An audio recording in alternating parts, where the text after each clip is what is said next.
Hey, pod people. I'm Stacy. And I'm Heather. Welcome to this week's episode of Why do people do that? Today, we're going to delve into the idea of hoarding, right? And really try to unravel why people hoard. So, today we have a guest. Her name is Natalie, and we are super excited and very grateful that she's decided to come on and share her story, and we hope it helps you. So Okay. welcome, Natalie. Hi, We're excited to have you here. glad to be here. I wonder if maybe you can take a moment and introduce yourself to our listeners and talk about who you are, what you have to offer, where they can find you, if there's any place where you would want them to look for you, and then we can kind of jump into today's topic. Sure. So, I am Natalie Lowe. I'm originally from Alabama, so I have a bit of a Southern twang. Probably more so to other people than I notice. But I live in Minnesota, so it's very apparent up here in comparison. I am a coach. I coach under the business Neurobalance Coach. So I focus on helping people who have neurosparkliness, as I like to call it. Neurosparkliness. Yes, neurosparkliness, and achieve a lot of really great self-talk and self-care. Those are two really important things for me because when you have neurosparkliness, the world tends to teach you a lot of things that go against your self-care and your self-talk. And we have such wonderful, beautiful things to share in the world. And that self-talk can squash that light. So that's what I want to do, is bring that light to the surface. So neurobalancecoach.com is my website, Awesome. which is brand new. It's starting new things, just like you guys are doing. So Yeah, that's so exciting. I'm really yeah. excited for you, and it's so important and very, very needed. So that's amazing. Thank you Yeah. for bringing that into the world. So today we are talking about hoarding. This is a topic that, Heather, I think this was your idea. Yeah. This was really super important Yes. for us to discuss. I Yes. think hoarding is a really common issue that affects so many people. And I think the concern with it is how stigmatized it is, that there's so much shame and embarrassment that can come with it, that a lot of times the people who are suffering are not getting help. And so we would love to open up the conversation about hoarding and really understand it on a educational level and on a personal level, so that we can really help reach those out there that may have some of this going on, either for themselves or a family member, that really could use some understanding and support.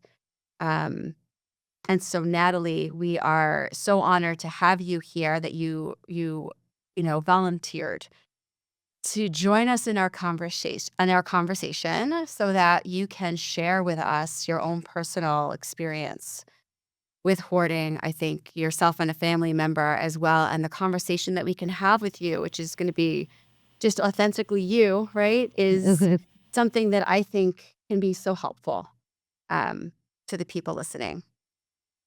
So I wonder if you're comfortable just sort of jumping right in and kind of sharing with us what your experience has been, just sort of the way we talked about it the other day. And let's take it from there.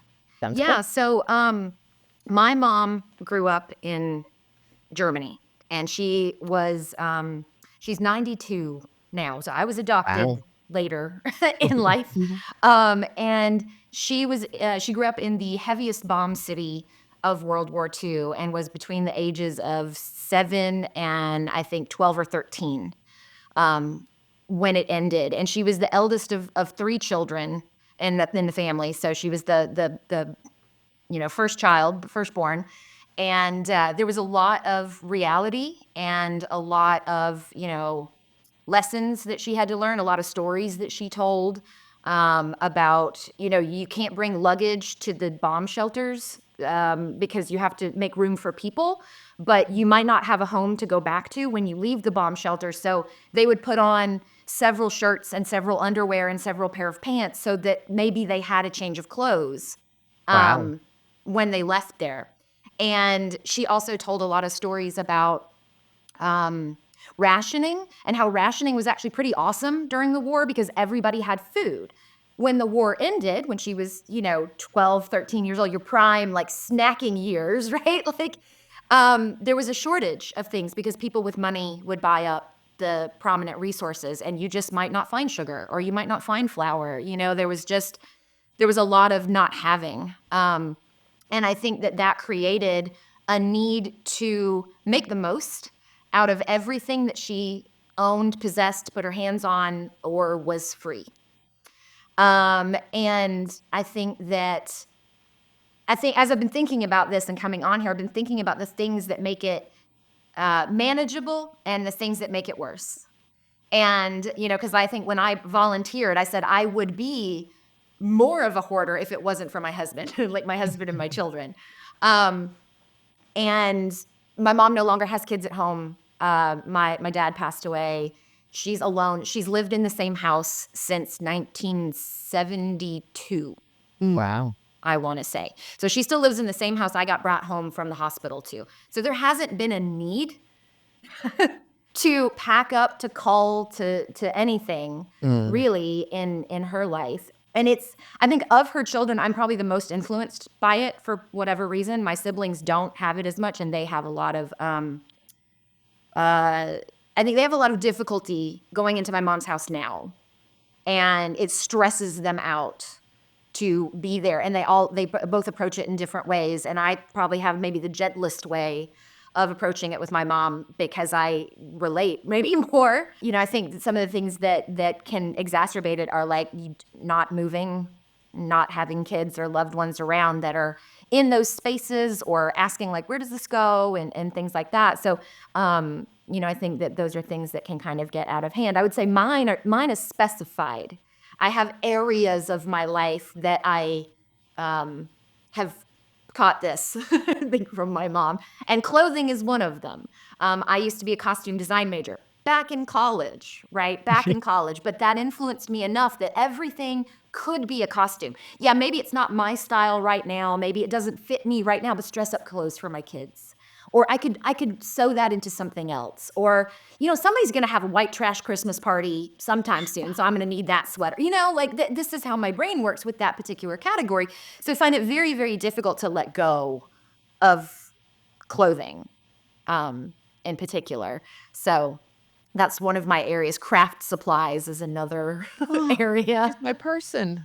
Love that. I know. I've got an entire She can room. relate to that. I've got an entire room dedicated to I might one day make something with. But, my husband gave me a room in the basement because he doesn't want to see it. He wants nothing to do with it. Yeah, I have a lot of different hobbies and crafts. And my husband went to IKEA early on in our relationship and bought those white boxes with the silver corners and the label and stuff. So I have a whole wall of those in the other room where it's labeled what the craft is, or batteries are in this one, and it's great for my brain. And I also have these lovely rolling carts, the 3-tiered crafty carts. And so when I'm in a miniature phase, I pull out the crafty cart for miniatures, and I'll do that for a few months, and then the ADHD hyper focus total drop thing happens, and then I roll the cart into a closet so I don't have to see it. Because I don't want to see that crap for the next 3 or 4 months. So I have a lot of coping mechanisms, for some of the tendencies that I have. I pick souvenirs in a very particular way too, because I'm very sentimental and I love memories and I love holding on to things. So I have deliberately taught myself to have 2 main things that I bring home from travels, and they are pressed pennies. You know how they kind of you crank and the pressed pennies, and photo strips. They're photo booth. So they're both very small things that I can bring home from. Yep. And I'm not coming home with a sombrero from everywhere or whatever. So you recognize for yourself that there's a need to have something tangible, right? You want to have that object that represents where to remember. You've been, Yeah. but you don't want clutter. So you find something small so that you have something, but you don't have clutter. Right? So you're organizing the need to collect and the need to hold on to, right? So that it is something that's manageable in your life. Right? Even though you're recognizing the need is there. Yeah. So I'd love to if it's okay with you, I'd love to jump in and talk about your mom first for a little bit, if that's okay. Um, I think it would really be interesting and helpful to understand your mother's trauma and to understand how her trauma has really brought in these symptoms, right? Because it is symptoms, the hoarding, right? It Yeah. is a symptom of something bigger and something else that has happened in her life. And so let's talk about that for a moment. Yeah, my mom, she got up at her, I think it was her 80th birthday party and told this Hmm. story Uh-huh. about how one of the days after the war, they got these eggs and they got one egg per family member. And her mom had asked her how she wanted her egg. And she said she thought about it all day long, all Mm. day long. And then she told her mom at the end of the day that she wanted, in German, it's called a Schaum omelette, but it's like a foam omelet. So you whip up the whites till they're as big as they can be and you mix the yellow back in and then you cook it in a pan. It's like, takes one egg and fills the whole pan. And an egg, like something we take for granted, something that's just there, something we throw out if they go bad, was so precious to her. And that is like a measuring stick, a perfect example of my mom in so many ways. So let me share some of the things she did with me as a kid that that influenced some of these behaviors for me. So I would clean my room, which I didn't like doing. I was kind of a messy kid and I didn't love cleaning my room, but I would clean my room, right? And I would throw stuff in the garbage. And let's say I had thrown a pencil that was yay tall in the garbage. And we just can't really, Hold it yeah. comfortably. She would And go through my garbage and she would pull out the things that were still useful, in her opinion, out of what I had decided to get rid of in my room. I would every once in a while, back then, I would every once in a while call my wardrobe. This is too small. I don't like this anymore. This isn't my style anymore. And I would give them to my mom because like putting them in the garbage would not be okay. So I would assume we were donating them, giving them to a friend who's, Hmm. had kids that were younger. We got lots of hand-me-downs that way, like garbage bags full of hand-me-downs on the front steps because, you don't buy new clothes, heaven forbid, when you can get Hmm. them. And so she would store them. And then she would go to clean her space a year or so later and bring back to me and say, hey, I found some of your things. And by then I like missed those things. Like I was like, oh, this sweater, I remember this sweater. And so then some of them would come back in. It would be nice to get them back sometimes. Right, right. And so, that stuck with me, I think, just over and over, these habits, these things that they did in my house that began to influence my way of thinking around things and keeping and throwing away and deciding to throw things away. There was a bigger consequence to me than just losing the thing. I was maybe going to get a lecture and things were going to come back. Yeah. So that's my question, right? I'm wondering is two things. I'm wondering what it felt like for you to take the time to go through and say, I don't need this pencil anymore. I don't need this sweater anymore. I'm going to let it go. And then find out that this was upsetting to your mother. I'm wondering what it felt like for you. And I'm also wondering what your mother's reaction to it was. Like what did you witness her it was response being and how did that feel for you? it was matter of fact for her. It's useful. It still has life in it. You can still write with this. Like it was Mhm. illogical to her that I would throw it away. It wasn't even a question, right? Like it was just the way she was. And I think it affected me in the long term of like, there are certain things that I keep and certain things that I think really hard about. But in the short term, in the moment, it was incredibly frustrating to have made decisions and then have to make them again. Or, to have made decisions and to have them, be kind of undermined. undermined by that, Mhm. And it also probably made me a bit surreptitious or like sneaky about things. Heaven forbid I should throw out food. Okay, like we were talking about my things in my room, but if we were to if there was food on my plate, whether I served Yeah. myself or not, Think about the egg story. I would imagine right? for If your I served myself or mom. not, this food had to be eaten. It could not go in the garbage. And so I think I threw something away once. She found it in the garbage. She got mad at me. So then I learned to throw it in the bushes outside the house. Like To they avoid would getting in trouble. Yeah. and Yeah, to they keep would be playing like, well, we're going to mom. go watch the news. You know, we're not going to sit here anymore. You can sit there and finish your dinner. And I would like sneak out the side door and go flick it in the bushes so that like she wouldn't find the food, which, you know, I mean, had probably other repercussions that shouldn't have happened maybe. But yeah, it made me, I think, you know, sneakier about things with her to try to like hide from that.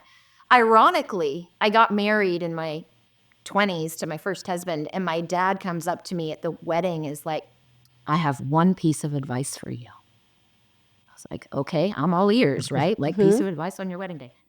Don't collect stuff. Wow. I was like, Yeah. I'm 20 something. Okay, damage is done. Like your parenting has already taken effect. I am the way that I am now. But that was him. That was him being his authentic self and letting Yep. you know, maybe for the first time. That's so powerful, right? He's Like letting you know for the you first can time, let it go. I didn't like this. This wasn't, I wasn't on board with this. I just went along with it. And it's okay Yeah. for you to let go of it now so it doesn't affect your life. Well, and he loved her to pieces. So, you Yeah. know, her matter of factness, there was no defying the face of it, you know? What was it? It was a decision that you all made. I mean, for him, it might have been more of a conscious decision. Whereas for you, you were a little girl growing up in this house and you learned that this is the way it has to be. And when you make a decision, your mom gets to override that decision when you're a child. Right. And so you learned, right, that if I'm going to survive, I need to keep mom happy and I need to follow mom's rules.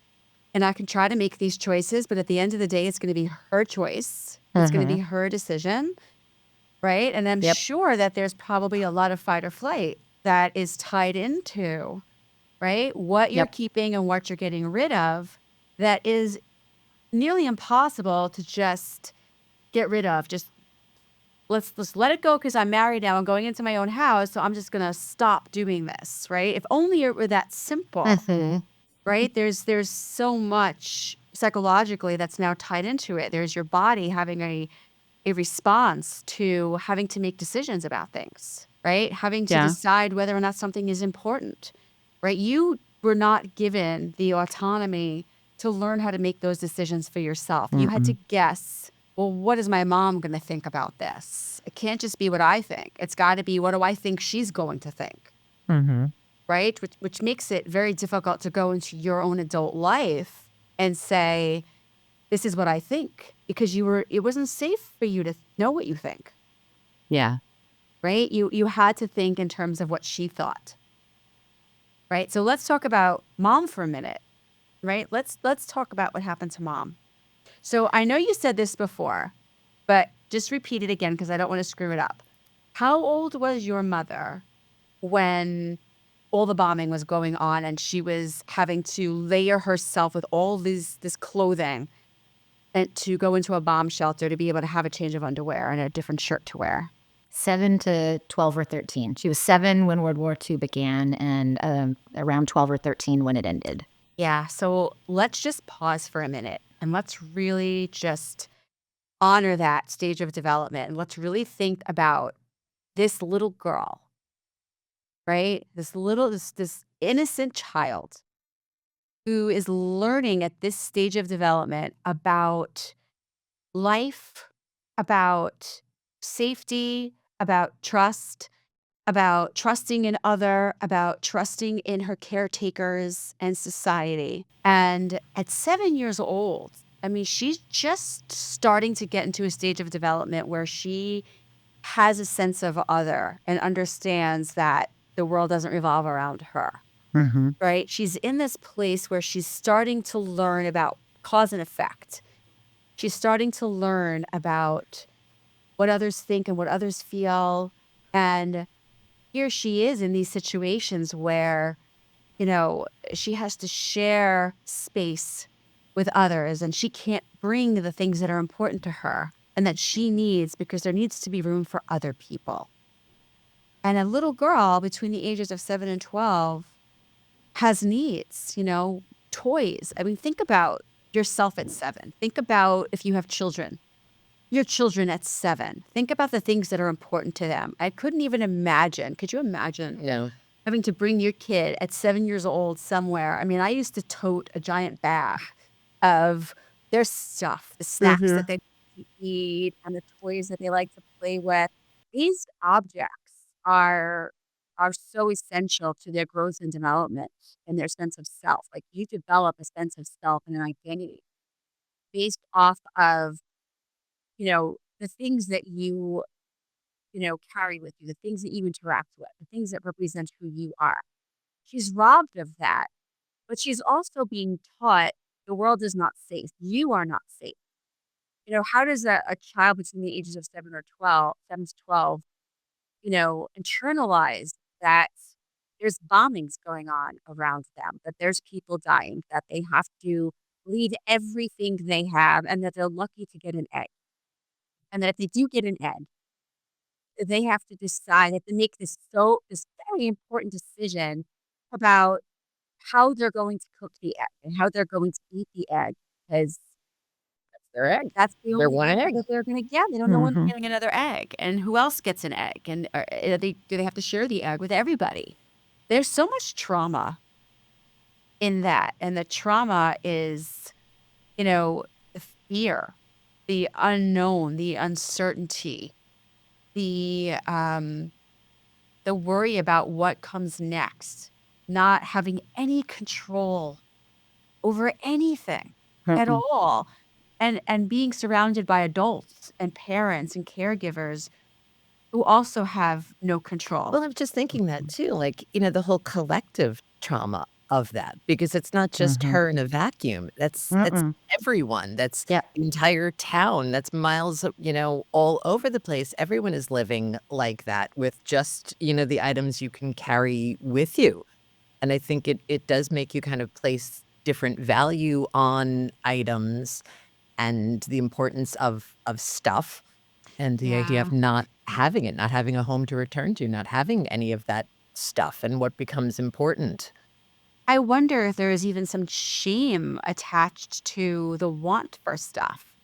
Right? I wonder what message she got if she did want Yeah, something. like, you're lucky to be alive, like, don't cry about your doll that you lost or any of that. Yeah. A Yeah. lot Well, that was kind of her philosophy with me growing up is like, I lived through a war. Like, this is not that big of a deal, like what you're going through. Like, there was no like, oh my God, this is the worst day ever, right? You couldn't do that with my mom. so Um, much invalidation, right? She had so much invalidation, so she projected that onto you because that's all she knew. To Well, think and about she that. adopted a very particular mindset because of the way that she grew up, and I think it's just the way that she had to, because my mom is probably one of the more positive people that you'll ever meet.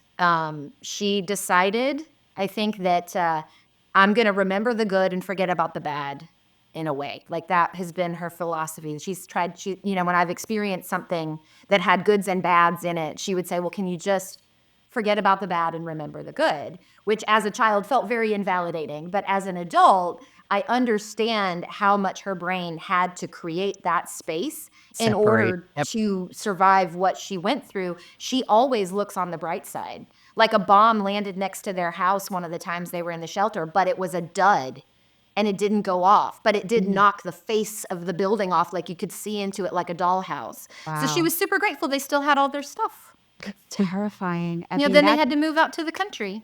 the resilience there Yeah. in seeing the bright side of things is, it's amazing, and it's just it's the human brain, right? It's how the human brain works to be resilient and to survive the unthinkable situations. But at Yeah. the same time, think about how part of her survival is invalidating her own experience. Right? Like, maybe there were times that she needed to be sad about something she lost or something she couldn't have. Although it was survival to see the bright side, she also never, ever had the opportunity to grieve for what she had to leave behind. Or to be sad or to complain. Like, how do you complain when, people's lives are kind of being lost and everyone, people do have it worse and yeah.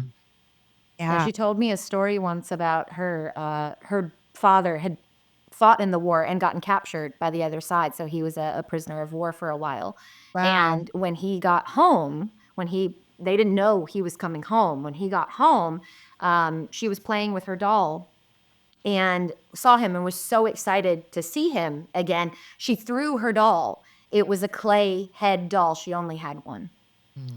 That was, I think, a very poignant story. And she didn't say it with any, she didn't say it like to feel bad for me or this was so terrible. She was just telling me something that happened in her life. Like, as a In a matter of way. fact. But you can without understand feelings. if that's what you went through, like, yeah, you want to hang on to everything you have and everything that you earned and everything that you were able to get for free. And But one of the things she had to give up for a while was her own father, right? And there was no Yeah. certainty in whether or not she was ever even going to see him again. Yeah.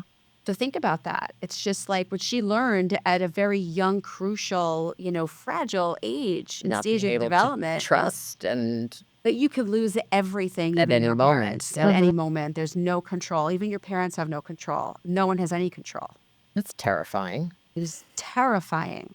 So when you're living in a situation that is terrifying like that, the survival is, I need to compensate by having some semblance of control over something.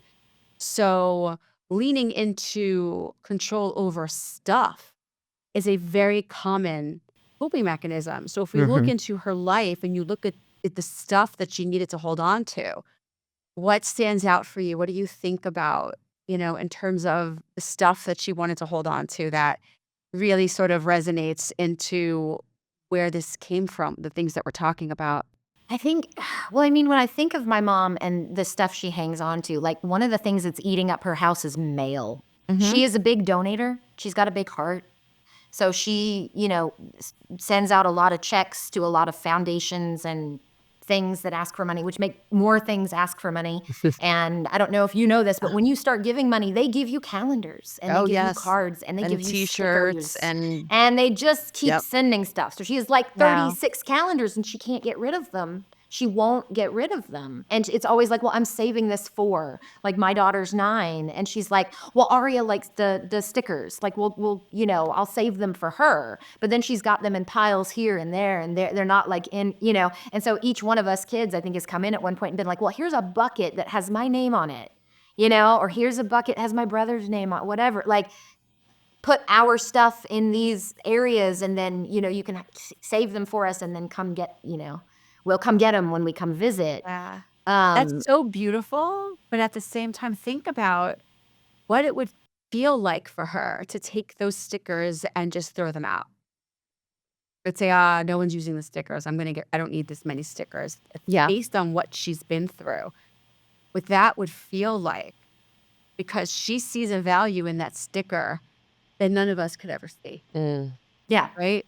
exactly. There were no stickers.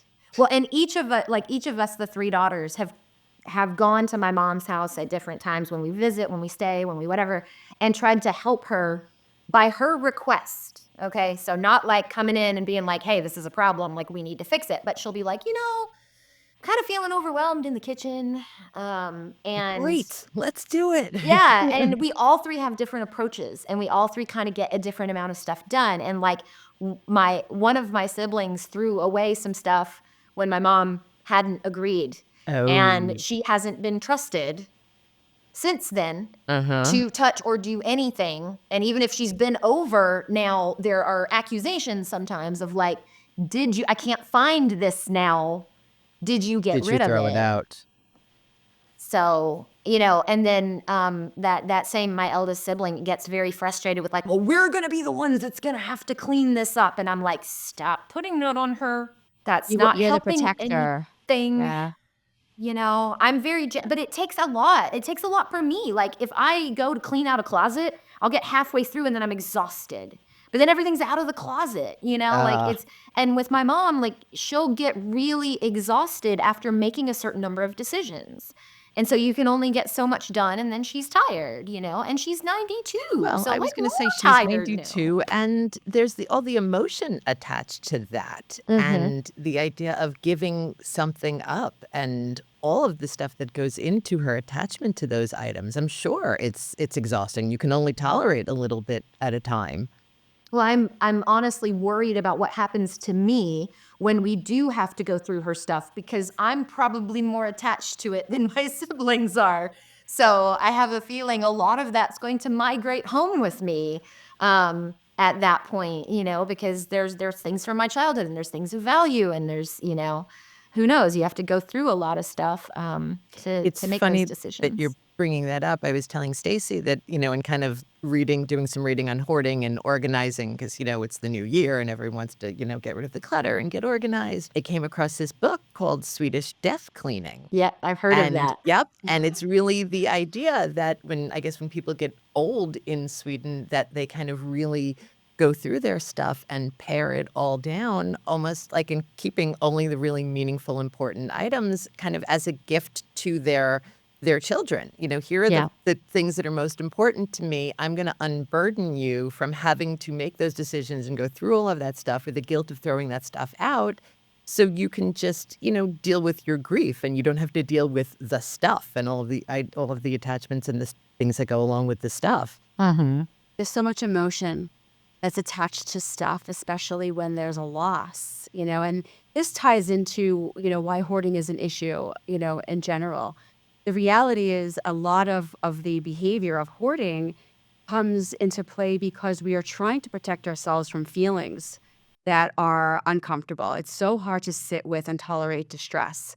We try to avoid distress, and so the behavior of collecting and holding on to and not making a decision to get rid of things comes from a need and a want to not have to feel feelings that are hard, right? So I'm thinking now about, we're sort of in this process right now where my father just sold his house, so we're moving him into a smaller house. We're downsizing. My mother passed away 3 years ago, and there's some furniture he wants that's really big. It's really big. There's a big, big table that we've had for 35 years in the family. My mother, It's the size of a king-size bed. it looks like a mattress. People sometimes ask me why there's a mattress in the living room, and it's And a it's like table. Formica. Like there's no reason whatsoever to have even brought it to this place, and the idea of bringing it to the next place is Yeah. funny. So my point is, my dad really wants to make sure that the living room he has in the new house can fit this ginormous table, and it's probably not gonna happen. And so I said to you, I think the Yeah. other day, You're gonna end up with this. I'm gonna have this table in my house that I don't want because I am not going to be able to deal with or tolerate what it's gonna feel like to see my father's heart break because he has to get rid of this table, almost like it's a transitional object of my mother. This table is not my mother. It's a table.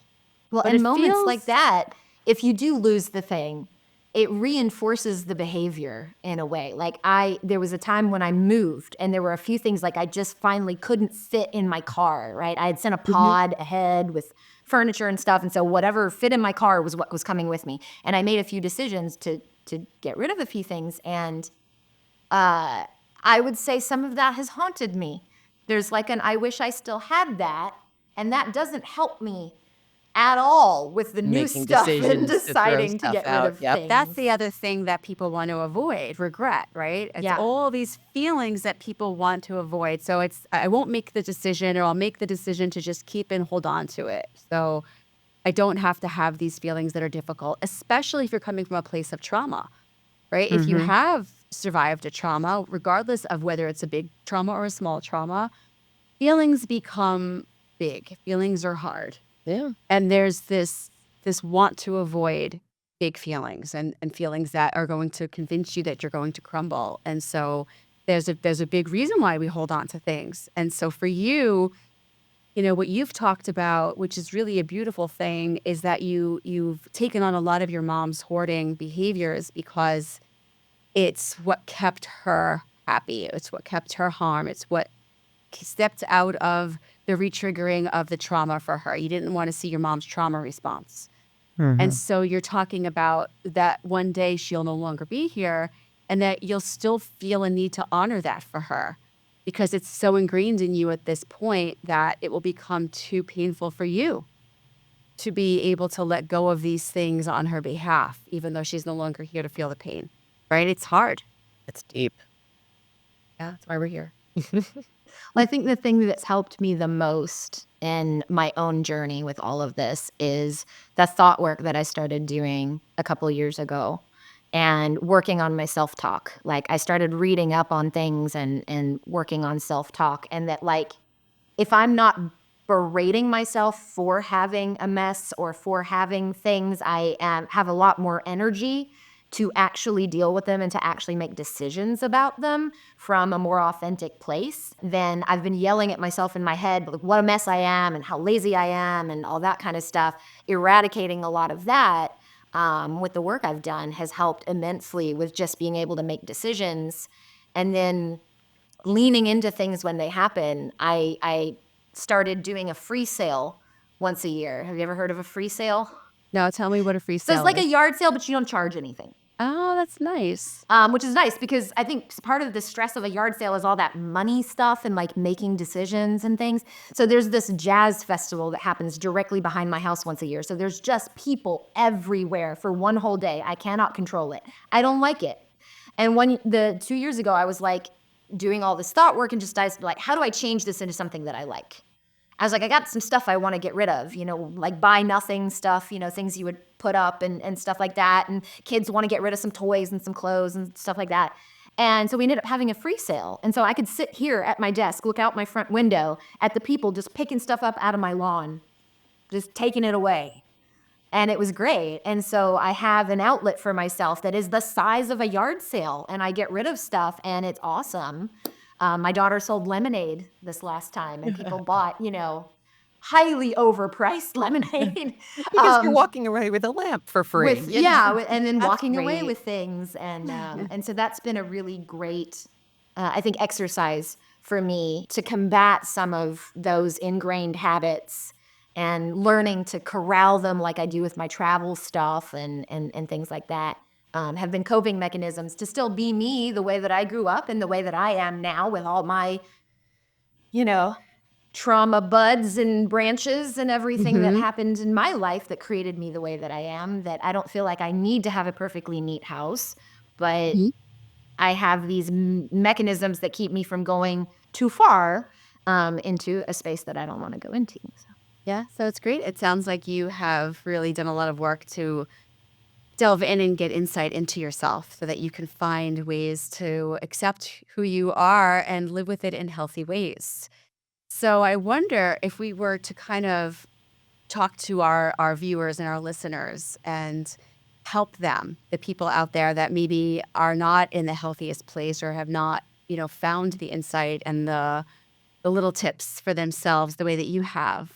If someone's starting from scratch, let's maybe all kind of collectively think of some insights or some tips that we can offer that might be helpful to people that might really just be starting to learn about hoarding behaviors and the things that are helpful. Do you have any thoughts to start with that might be helpful to the people listening? Yeah, I mean, I think it's kind of rooted in what I was saying about self-talk, but like if you have someone like my mom, like the gentleness of speech, the understanding of how she got here, right? Like even when you were talking about the Formica table, the first thing that occurred to me was, I wonder what the story is. I wonder what the story behind the table is. Like, what is the connection? What is the thought? It was super expensive and we got it for super cheap, and like, oh, that's such a German thing too, of like, I don't need this, but it's on sale. So because it's a good deal, I'm going to buy. And so that's a thing too. But just the gentleness of, it's okay that you are the way you are, whatever you want to get done today. And I think that approach with yourself as well as with a loved one that's struggling with that is the best approach. Like, whatever you're okay with doing today, let's just do that. I think shoulds hurt us so much in our lives because they're always external. They're Across always, the it's board, never internal. shoulds. Because if you want to do something, you think, I want to do something, right? If it's external, it's a should. And should paralyzes us and takes our energy away. Yeah. So the first thing that I like to do is to reframe it. Do I choose to, or do I choose not to? Because if it's external, I may not want to, right? And if I choose not to, sometimes that takes the pressure off of feeling like I should. And so like I'll go do something nice for myself, and then I'll come back and do the thing that I was shoulding on myself about because I don't feel pressured to at this point. So I think that how we speak to ourselves and how we speak to people who are struggling with this is going to determine how much energy they have, or you have, to problem solve the things you want to problem solve. I've also found that I really enjoy having a touch point.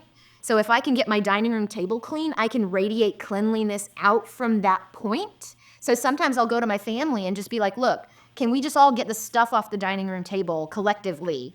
And then you can go back to what you're doing. And then I have my touch point and I can clean from there. But if it's crazy everywhere, I have a hard time getting started. So that's a technique that I've used with myself, with just like trying to get started with reclaiming a room from the holidays, right? Like we've all got extra garbage and extra recycling and all that kind of stuff that's laying around when the garbage days get delayed. And there's a way to kind of like make a little clean space that you can radiate out from. Body doubling is another big advice. I don't know if you guys know, I'm sure you do, right? With what you guys are into. That's a big executive function coaching technique. But tell our viewers about Well, body I have doubling. a fun body double because my husband got me a vacuum robot. Okay. And I consider my vacuum robot, I would use him like a body double. So he would be cleaning this room, and that enables me to go clean in the next room because something else is getting done besides what I'm doing. So I don't always necessarily need a human body double, but I have a mopping robot and I have a vacuum robot. And so I use them sometimes as body doubles to keep my energy going with like what I want to get done. So those are some of my best nuggets of advice as I can think of them now. Yeah. What I have found is, because I can have a hard time getting rid of stuff as well, is doing like the less emotional things, like the kitchen. I have minimal attachments to things in my kitchen.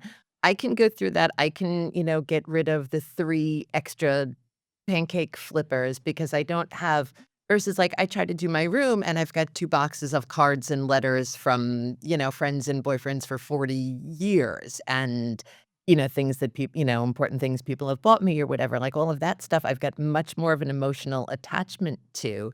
And like you said before, like, the idea of I'm just trying to avoid that emotion and having that feeling. I don't have any feeling about a pancake flipper. I can get rid of that. And, then when you start to see cleaner areas, it, inspires you to kind of keep going and keep moving with that stuff.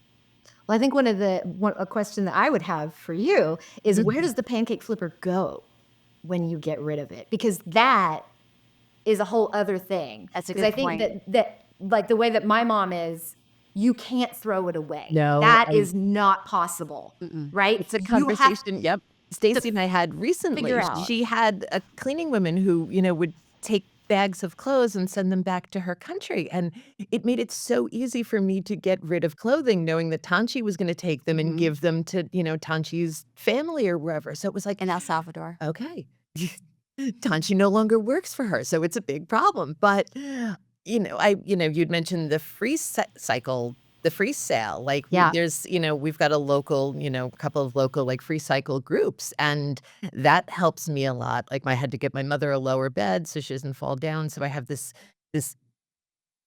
box spring, and I'm like, well, what do I do with it? Like, but knowing that you can put it on there, that someone out there needs it, and it's going to, go to help someone else, because it's also, I mean, it's for me, it's about like, like the waste of it too. Like we bought it, we don't need it anymore. It's going to go into a landfill. I hate that idea. It's just wasteful. It's not even so much that, oh, I spent money on this and now, it's worthless, because the minute I no longer needed it, it kind of becomes worthless. Like the money's gone. It's not about the money, but it's like, oh, it's just going to be garbage, and it's such a shame and it's wasteful. But knowing that someone else can use the bed frame, it's like, oh, okay, I feel good about this, or good about giving Tanchi clothes. Like, So an important tip is to find a way to let things go in a way that feels good emotionally.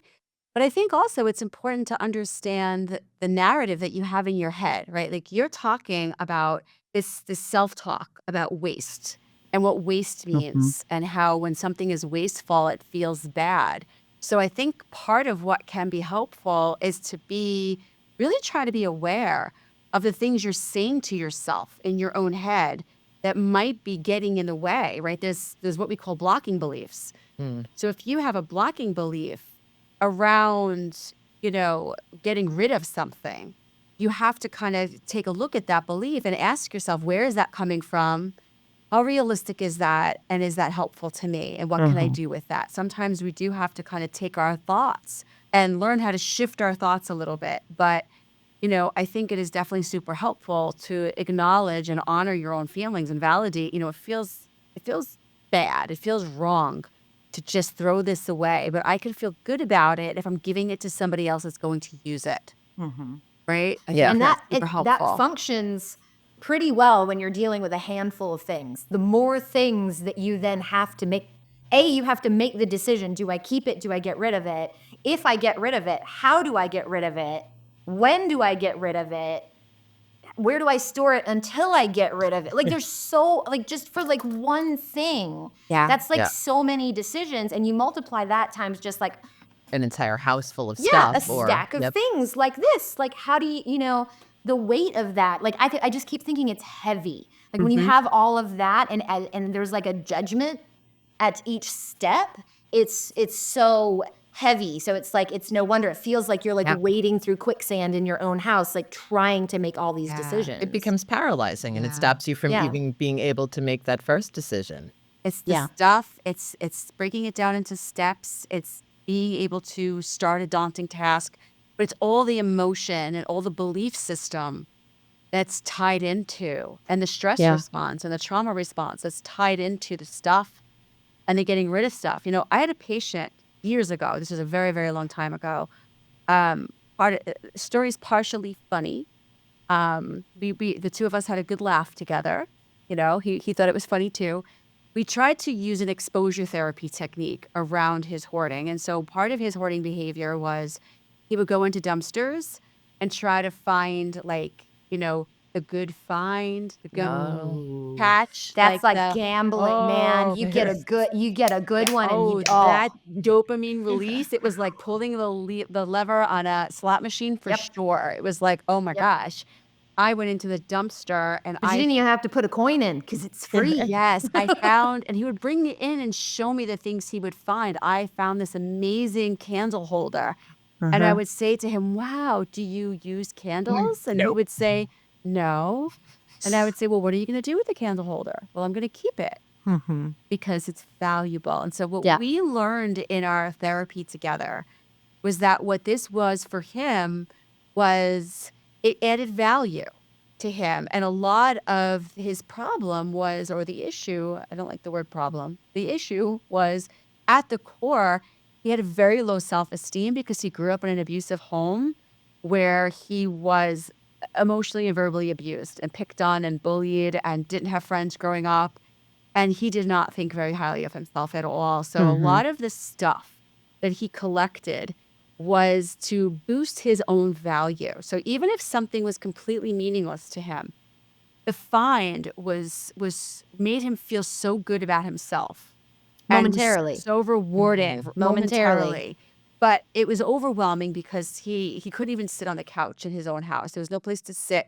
He would talk in therapy about how he couldn't sit at his kitchen table and eat a meal because the table and the chairs were all full of stuff that he was never going to use. So we tried to utilize this exposure therapy technique of how many days this week can we go without going to the dumpster? And we talked about a lot of emotional regulation tools and meditation and distracting, and let's try this instead of that. And every time he had an urge to go to a dumpster, we were going to do something else that brought him joy and released dopamine from his brain. We had a very intricate plan. And so he was totally on board. He wanted to do this. And so the very first day we had this session, we talked about it, and he was so excited to start. And he left my office, You have a dumpster behind your building? and I had a dumpster down the block from my house in a parking lot.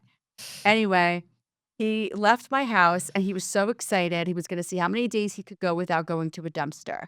20 minutes later, I left. My office was in my house at the time.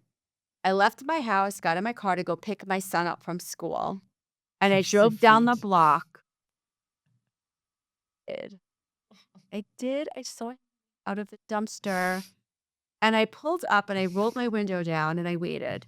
And he got out of the dumpster and he looked at me and I looked at him and I said, you got about 10 minutes. And he was like, and I said, no shame. Because that's what that means, right? That's shame. Like, I I'm said, embarrassed I got caught. no shame. I said, it's okay. Let's talk about it. And, he stuck with it and he was successful. He stopped, diving into those dumpsters, so my message is, we know it's hard. This is a hard behavior to change because there's so many big feelings attached to it that are so deep, right? So you got to be patient with yourself. You have to take it one step at a time. And you have to be willing to really just get the help that you need with somebody that can validate you and understand without feeling ashamed or embarrassed, because this is a natural human response that you're having to something that has gone on in your life that's brought you to this place. Yeah, the first time that I sat down with my mom and wanted to help, I told her, I said, I love you exactly the way you are. And I want to help you with whatever you want help with. And I'm not going to throw away anything without your permission. Like, my intention here is to be of help, not to harm anything in your space. And so I have not lost the privilege of Being able of to. assisting Yep. her in that way. Now, we live 900 miles apart, so, I see her when I can. But when I'm there, I'll help her with whatever she asks me to help her with, and I will not delve into any area that she doesn't want to delve into. And when she's done for the day, she's done for the day. And I don't, it is what Which it is is. why she'll keep going back and asking you for help and not your sibling, because she trusts that you're not going to push her past what she's comfortable with. She's so lucky to Exactly. have you. She really is you understand, you get it, but make sure that you're also showing up for yourself, right? Because you have to be there for you too. There has to be a balance there, right? And supporting her and what she needs, but also not to the point where, you're making yourself, sick over it, where you're feeling feelings that are too hard for you. No, I think for me, it's not as emotional helping her. I think I get emotional about how she's treated sometimes by other people in my family, because she has because she is the way that she is. And there's like a derision or like a looking down on. And that makes me really irritated and defensive about it, because I'm like, because I understand the history, I understand how we got here. And it's not like it's her fault. Yeah, She didn't ask to grow probably. up in a war.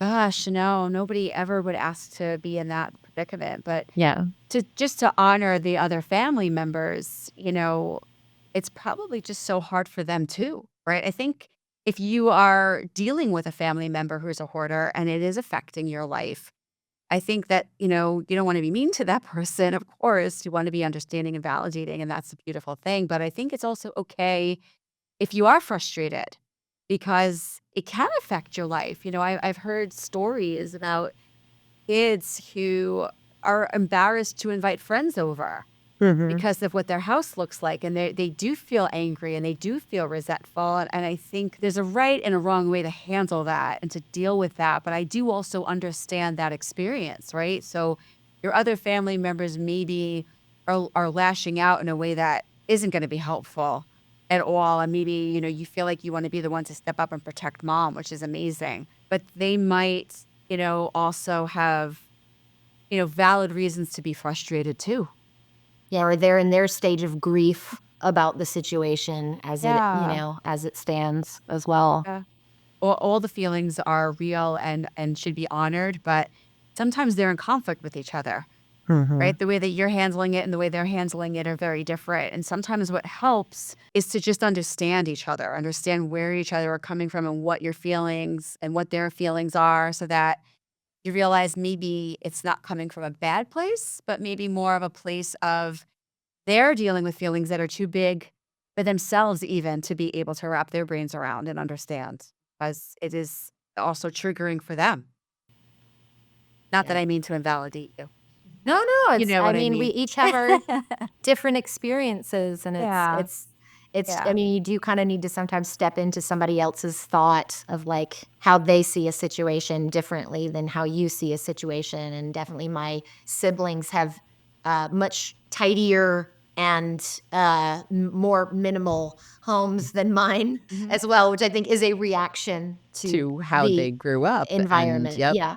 what they Yeah. and their They experience internalized it of differently Mhm. than I Yeah, it's did. Yeah. amazing how people deal with these things so differently, right? It could go in either direction, right? This need to hold on to things or this just, I what don't things want don't anything. matter. I Yep. don't want anything. Nothing matters, right? It could go in Yeah. either direction and that's okay too, right? I think that our message to everybody out there is really honor who you are and how you feel and instead of judging yourself or feeling ashamed or, judging others, try to understand it because it's all happening for a reason. The human brain is amazing and resilient, and it does what it does for a reason. It's all about protecting ourselves from the Yeah. things that are hard, Yeah. It right? wants to protect you.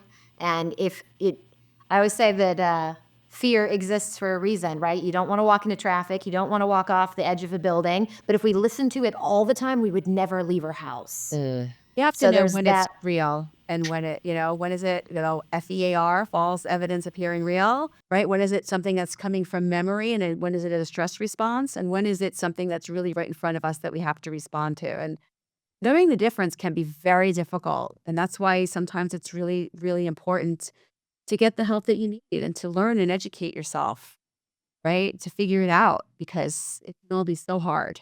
Yeah, I think it can almost feel like dying, getting rid of something sometimes. Like it's like such a visceral feeling of letting go of like everything that's attached to the thing. Triggering Um, grief.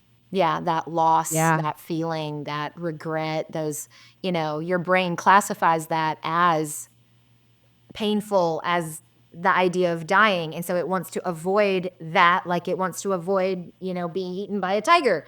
In the same sense, in the same urgency, in a way, when we 100%. Yep. classify things as, I don't want to feel that way, it becomes like a danger, almost like it feels like a danger to your survival, even though it isn't a danger to your survival.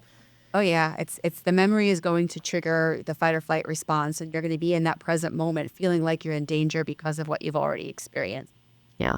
I think that this is a good time to kind of just pause and take a moment and ask ourselves, is there anything that we think is really important for our viewers and listeners that we have not touched on just to make sure that they're they're coming away with this with what they need? Any sort of last thought? I mean, I think for me, it's take the shoulds out. Mhm. Or I had a therapist once say, "Stop shoulding on yourself," which was Stacy says that. I say that lovely, too. a lovely Yeah, phrase. it And is. Yeah. choose to or choose not to, Mhm. and, be kind to yourself, whatever you choose. I think that's the heart of the matter to me. Everything else is personal, like some things I'd still choose to keep. I still choose to keep clothes. That is definitely something that, I don't want to let go of at this point in my life. But That's there are other okay. things that, I've learned to um, let go of and to cull and to free sale and things like that. So find your way, right? Find your authentic way to process out the things that you truly don't want in your space, just based on what is important to you. I don't know about the Sparks Joy thing, but I certainly did like hearing about the ADHD version of that. Have you guys heard this one? That Oh, the would you keep it if there was shit on it? Yes.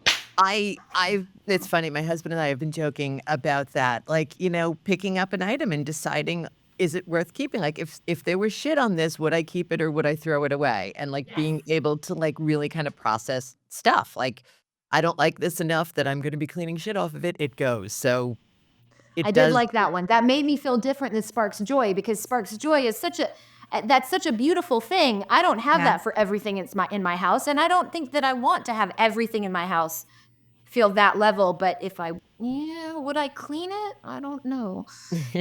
That's a different thing. So I love that. I love learning that too. Yep. Yeah. It brings perspective into Yeah. how important things are. Just Yeah, really smart. certainly. Yeah, absolutely. So, any last thoughts before we end? No. Yeah. I mean, bringing up the idea of kind of understanding how you got to this place.